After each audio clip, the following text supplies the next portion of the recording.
In life, you are generally restricted by the permission that you need to acquire from someone else, right? So if you think about it, when you're a kid, you are basically beholden to your parents. If you want to go outside, if you want to do something, if you want to spend money that you don't have, you have to ask your parents, right? You have to get their permission. At a job, you have to get permission from your boss, your manager, whoever it might be. So I think the key to a freer life is to decentralize permission.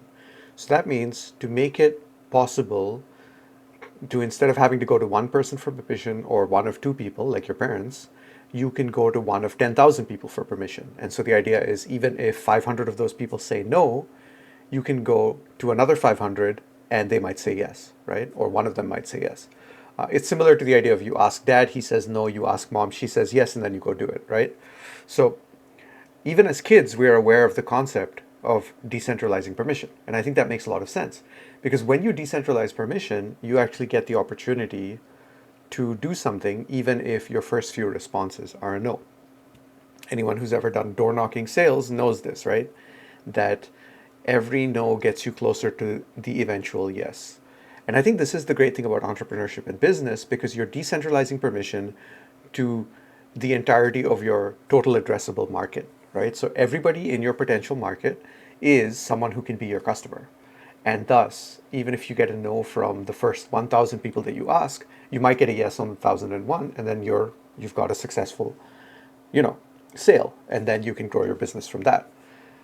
Especially because it tends to snowball. So once one person says yes, you can use their testimonial, you can do a good job with them, and then you can get a second person to say yes, and it becomes easier and easier as you go to continue to grow.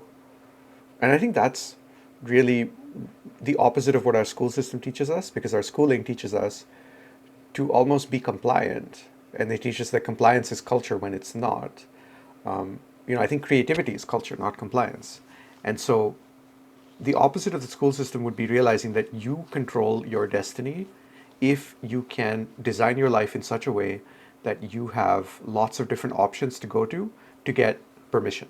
So that if you get rejected from one area, you have another to go to, right? That's the great thing about business, like, because you could be applying to jobs and the jobs could basically be denying you left and right. But when you start your own business, it's a lot harder to be denied. The market might say no, but there are many more things you can adjust. You can adjust the marketing, you can adjust the pricing, you can improve the product. Whereas when you're applying for jobs, you don't have as many factors to change with your resume, especially because, like, you have to go through interviews and all of this stuff that's on their side of control.